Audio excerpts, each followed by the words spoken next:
pemirsa, apa kabar Anda di pagi hari ini? Senang sekali saya Graciela Taime dapat menjumpai Anda dalam Berita Papua.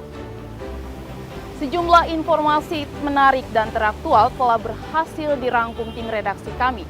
Berikut 3 berita utama hari ini. Kapal pengangkut BBM dari Kendari bocor di perairan Kimam, Merauke. Tim SAR bergerak cepat, lakukan evakuasi.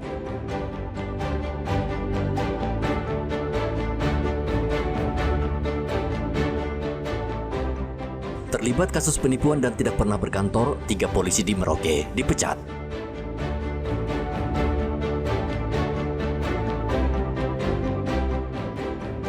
Odoafi Kaureh, Kabupaten Jayapura, keluhkan hidup miskin di tengah maraknya pengelolaan sumber daya alam di tanah Papua.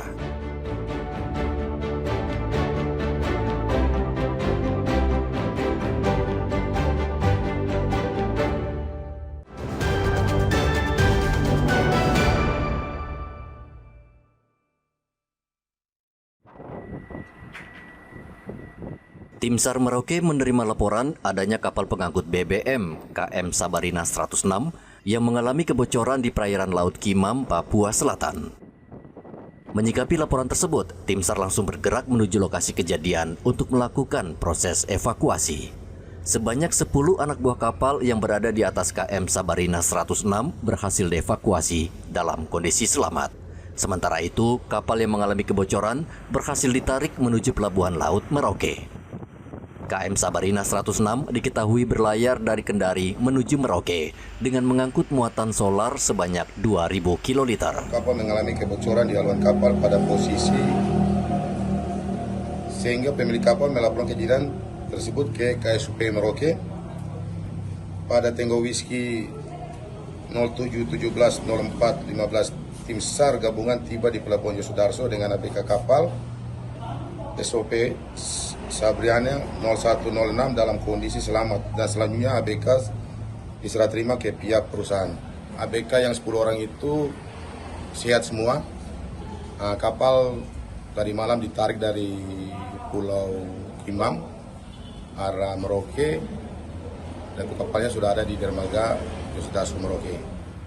Tim SAR Merauke juga mengimbau agar setiap komponen kapal diperiksa secara menyeluruh sebelum berlayar guna mencegah kecelakaan maupun musibah di laut. Muhammad Ridwan melaporkan dari Merauke, Papua Selatan.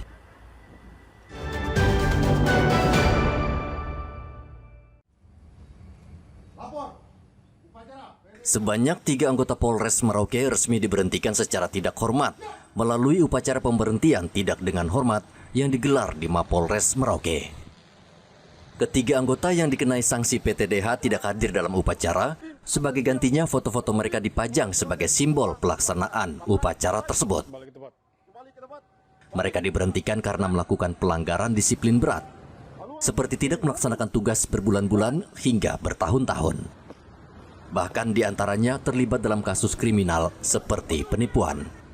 Kapolres Merauke AKBP Leonardo Yoga mengatakan tindakan tegas ini menjadi contoh dan peringatan keras bagi seluruh anggota agar menjalankan tugas dengan penuh tanggung jawab. Dan ini sesuai dengan keputusan dari Polda Papua yang menyatakan harus memberikan sanksi berupa pemberhentian tidak dengan hormat. Jadi ada yang disseksi, menjalankan tugas, juga melaksanakan pidana-pidana seperti penipuan yang intinya merugikan masyarakat.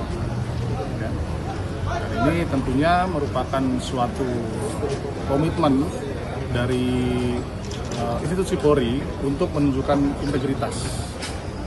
Kalau beberapa waktu lalu kami memberikan reward kepada personil-personil yang memiliki prestasi dan tentunya kepada personil-personil yang kemudian melakukan pelanggaran baik itu disiplin maupun kode etik, ya, ada sanksinya tentunya. Dan sanksi hari ini ya cukup berat, ya, kita upacarakan yakni pemberhentian tidak dengan hormat. Upacara ini menjadi penegasan komitmen institusi kepolisian untuk menjaga integritas dan kedisiplinan anggota. Polisi diimbau bekerja profesional dan melayani rakyat dengan maksimal. Muhammad Ridwan melaporkan dari Merauke, Papua Selatan.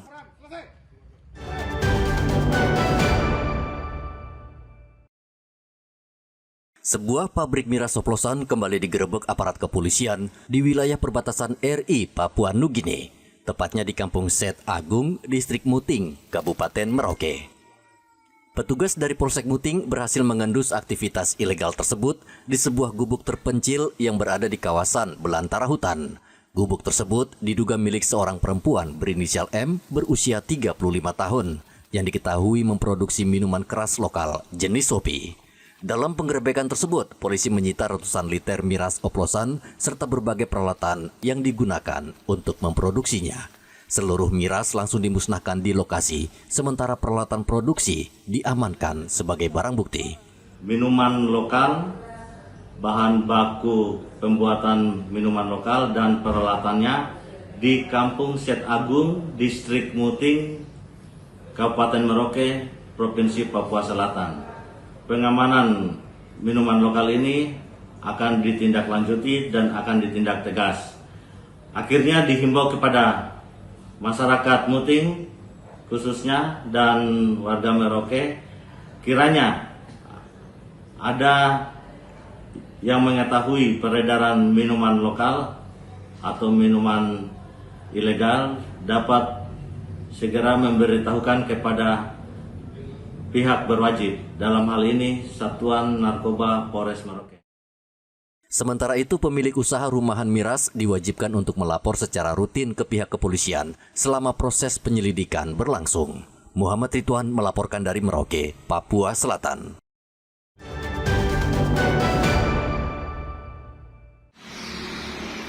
Polisi di Manokwari terus melakukan razia kendaraan di sejumlah ruas jalan utama. Razia menyasar pengendara motor yang bandel tidak menggunakan helm. Selain itu juga operasi patuh Mansinam menyasar pelanggaran seperti melawan arus, berkendara sambil menggunakan handphone, serta penggunaan sabuk pengaman bagi pengemudi mobil. Dalam operasi ini, polisi menjaring puluhan pengendara roda 2 yang tidak menggunakan helm dan berboncengan lebih dari 2 orang. Kanit Gakum Satlantas Polres Manokwari, Ibda Albertus Laku, mengungkapkan bahwa sepanjang Januari hingga Juli 2025 terjadi 140 kasus kecelakaan lalu lintas di Manokwari dengan korban meninggal dunia mencapai 34 orang. Dengan sasaran operasi patuh diantaranya pengendara Evo maupun yang yang menggunakan safety belt, kemudian yang tidak menggunakan helm, kemudian dalam berkendara menggunakan HP dan lawan arus. Itu sebagian dari beberapa hal yang menjadi prioritas dalam penegakan dalam operasi patuh. Operasi patuh dilaksanakan itu dengan maksud bagaimana bisa menciptakan wilayah tertib lalu lintas di wilayah khususnya di Manokwari yang kita tahu bersama dari bulan Januari sampai terakhir bulan Juli untuk kecelakaan sendiri banyak meningkat, yaitu dari Januari sampai Juli. Setelah itu terdata ada 140 kejadian. Sementara itu di Kabupaten Mimika, Papua Tengah, angka kecelakaan lalu lintas selama bulan Juni 2025 terbilang cukup tinggi. Satuan Lalu Lintas Polres Mimika mencatat sebanyak 31 kasus kecelakaan terjadi sepanjang bulan tersebut. Kasat Lantas Polres Mimika AKP Bahar membenarkan bahwa pihaknya telah menangani 31 kasus kecelakaan lalu lintas, termasuk 10 kasus yang mengakibatkan korban jiwa, baik pengendara maupun penumpang sepeda motor. Di bulan Juni kemarin, kasus laka lantas yang terjadi kurang lebih sekitar 31 kasus laka lantas, namun beberapa kasus kami sudah selesaikan secara restoratif justice atau pendekatan secara kekeluargaan, namun yang lain masih dilakukan penyelidikan maupun penyidikan. Untuk kasus laka lantas yang meninggal di bulan Juni sampai per hari kemarin kurang lebih ada 10 orang yang meninggal dunia. Itu disebabkan karena kelalaian daripada pengendara itu sendiri, sehingga terjadi kecelakaan lalu lintas. Dari total kasus tersebut, sebagian besar telah diselesaikan melalui pendekatan restoratif justice, yakni penyelesaian kasus dengan pendekatan kekeluargaan. Sementara kasus lainnya masih dalam proses penyelidikan dan penyidikan oleh pihak kepolisian. Edi dan Igo melaporkan dari Manokwari dan Mimika.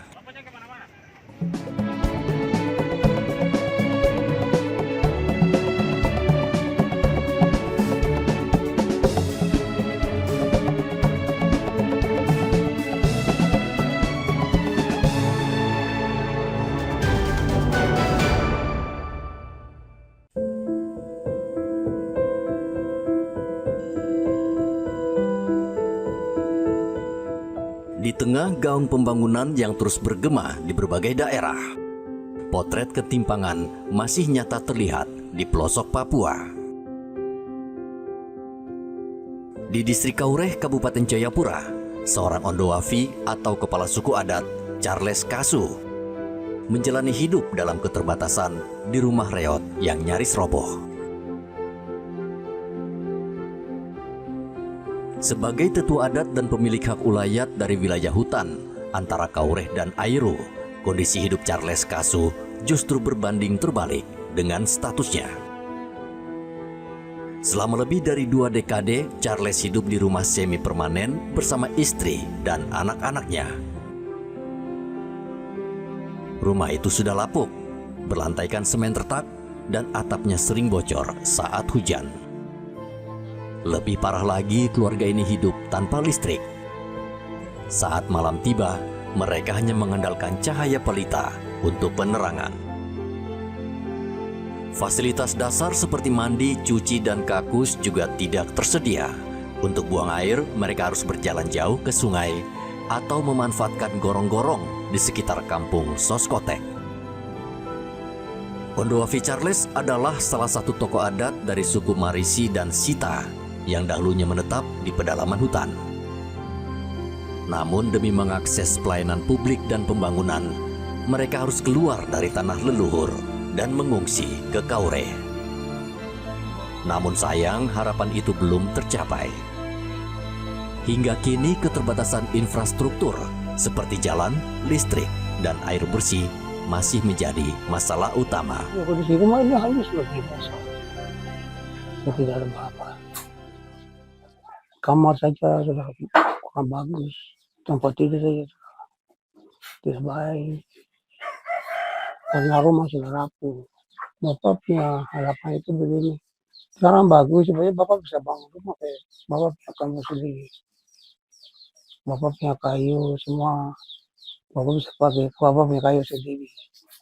Ya kalau di sini, saya bangun rumah di sini, nanti repot. Nanti beli lokasi, beli kayu, ya kan daerah sini jadi dia geser tinggal bangun saja. Charles sangat ingin membangun kembali rumahnya di kampung halaman di dalam hutan adat yang dulu mereka jaga. Namun tanpa akses jalan dan fasilitas dasar, harapan itu hanya menjadi angan-angan.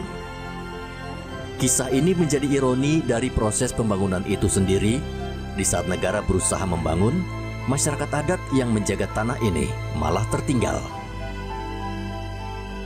Kisah Charles Kasu seharusnya menjadi catatan penting bagi pemerintah bahwa pembangunan yang merata bukan sekadar infrastruktur, melainkan pemberdayaan dan pemenuhan hak dasar setiap warga negara tanpa terkecuali. Ari melaporkan dari Jayapura, Papua.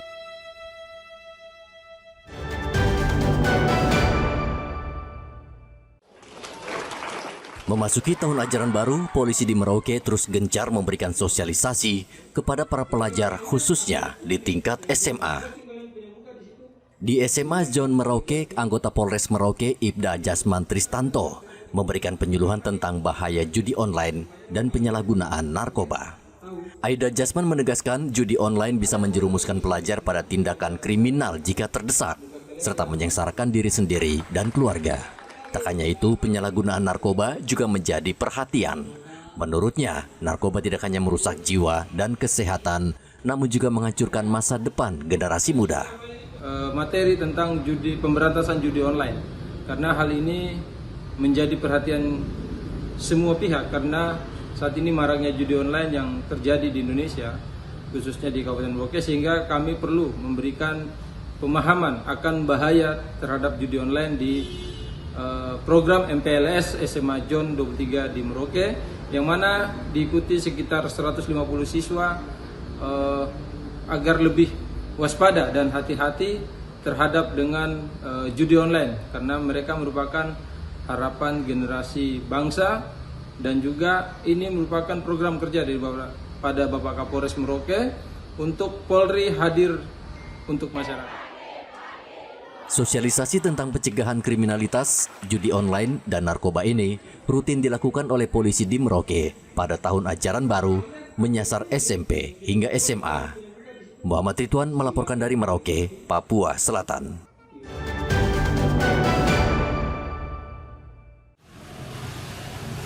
Menjaga stabilitas ekonomi dan membantu meringankan beban pengeluaran masyarakat, Bulog menyalurkan bantuan pangan beras tahap pertama alokasi bulan Juni dan Juli 2025. Penyaluran ini menyasar 504.462 penerima bantuan yang tersebar di 6 provinsi.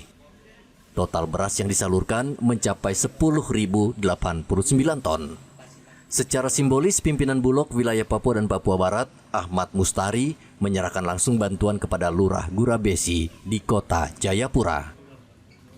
Setiap kepala keluarga menerima 20 kg beras untuk 2 bulan, yakni periode Juni dan Juli.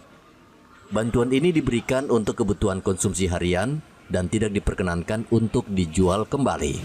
Karena situasi saat ini semuanya bisa dikatakan ya peceklik lah itu. Jadi sangat-sangat membantu sekali.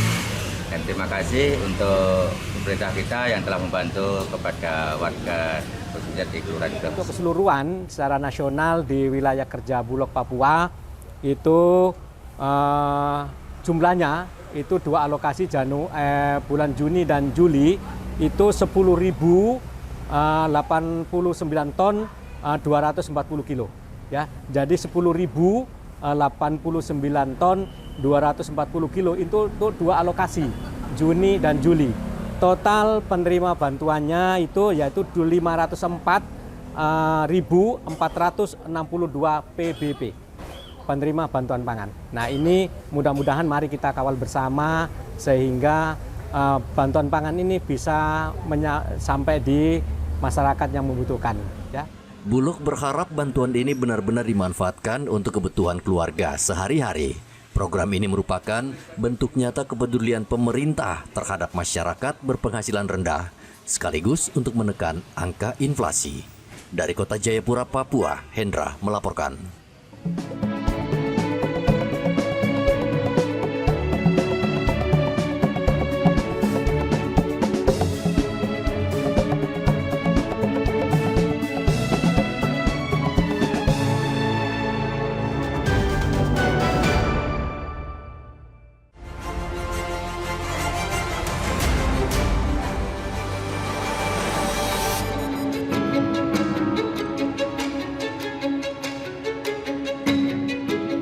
Sungguh bijak perbuatan seorang ayah di Kabupaten Merauke.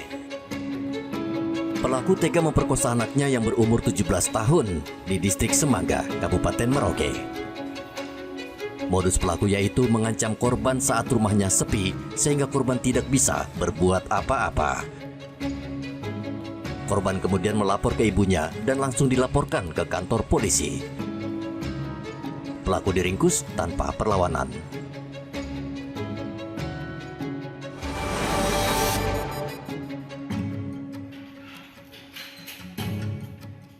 Badan Narkotika Nasional BNN Provinsi Papua meringkus 3 orang yang menjadi pengedar sabu-sabu di kota Jayapura. Sabu-sabu dibawa 3 tersangka melalui jalur laut atau menggunakan kapal penumpang, yaitu dari Palu, Sulawesi Tengah menuju kota Jayapura. Sesampainya di Jayapura, pelaku diringkus aparat. BNN menyita 90 gram sabu-sabu dari 3 tersangka dan langsung dimusnahkan di halaman kantor BNN Papua. Para tersangka tergiur mengedarkan sabu-sabu karena keuntungan yang menjanjikan.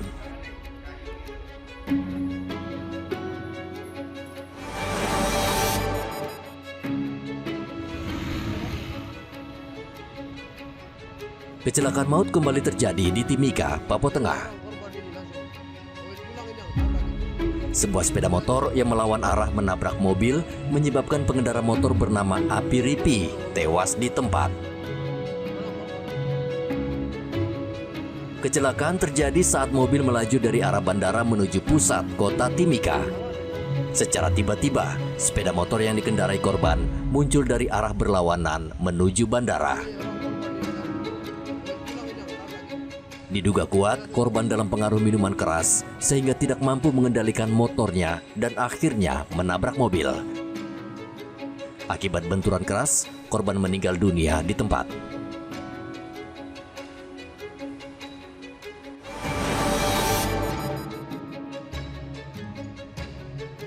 Sebuah minibus terbakar tak lama setelah meninggalkan tempat pengisian bahan bakar minyak di Kampung Muting. Kebakaran terjadi tiba-tiba beberapa saat setelah muncul percikan api dari bagian mesin. Api kemudian melahap seluruh badan kendaraan. Beruntung, pengemudi kendaraan berhasil menyelamatkan diri dan tidak mengalami luka-luka. Mendapatkan laporan dari warga, anggota Polsek Muting langsung menuju lokasi dan mengamankan tempat kejadian perkara. Menurut polisi, kebakaran terjadi akibat korsleting listrik.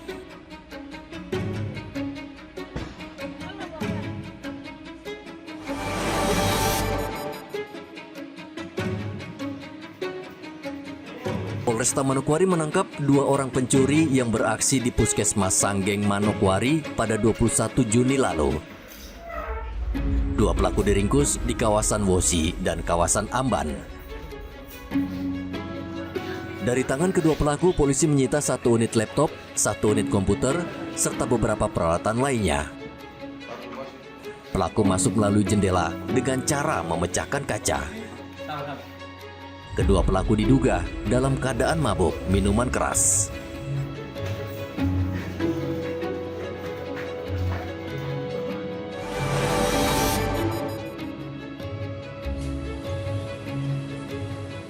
Polisi di Papua Selatan langsung melakukan penindakan kepada pelanggar lalu lintas.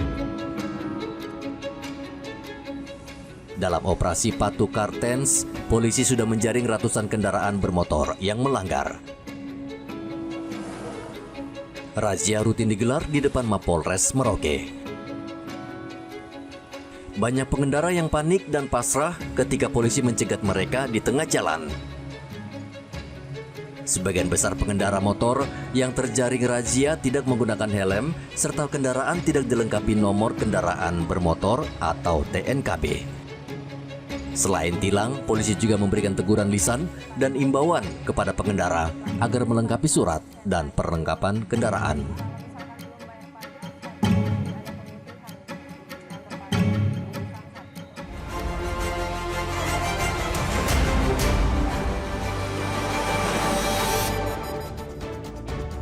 Pemirsa, informasi tadi sekaligus mengakhiri jumpa kita dalam Berita Papua. Saya Graciela Taime mewakili seluruh kru kerabat kerja yang bertugas menyampaikan terima kasih. Selamat beraktivitas. Sampai jumpa. Wanyambe.